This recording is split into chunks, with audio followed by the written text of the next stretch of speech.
Bonjour, cette semaine nous allons parler de La Maison des Femmes de Mélissa Godet. La Maison des Femmes, bonjour.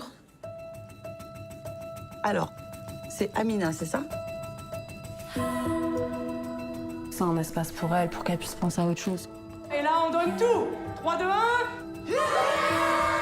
Le film nous plonge dans le quotidien frénétique inspiré de La Maison des Femmes de Saint-Denis, véritable refuge pour les femmes dont la vie a volé en éclats. L'intrigue se noue autour de l'arrivée simultanée de deux figures opposées, Inès, une jeune interne idéaliste qui découvre la violence du monde, et Monsieur Dubreuil, un émissaire ministériel chargé d'évaluer la rentabilité du centre. Alors que la directrice, Diane, tente de masquer les fissures d'une équipe à bout de souffle pour sauver ses financements, une patiente refuse de quitter l'unité par peur de son agresseur, posté dans la rue.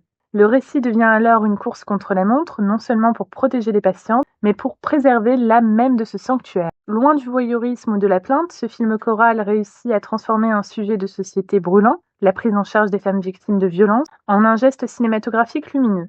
La caméra de Mélissa Godet capte les corps qui se réparent et les paroles qui se libèrent sans jamais forcer l'émotion. La Maison des Femmes est bien plus qu'un simple drame social, c'est un hymne à la sororité et à la reconstruction. On en ressort non pas accablé, mais porté par une furieuse envie de croire en l'humain et en la force du collectif. En montrant la fragilité financière de ces structures, le film agit comme un plaidoyer d'utilité publique. Évidemment, on rêve tous du jour où une structure comme la nôtre sera devenue inutile. Mais en attendant, nous avons besoin d'aide.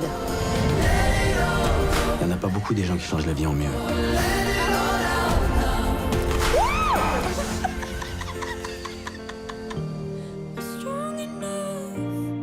Merci. Merci.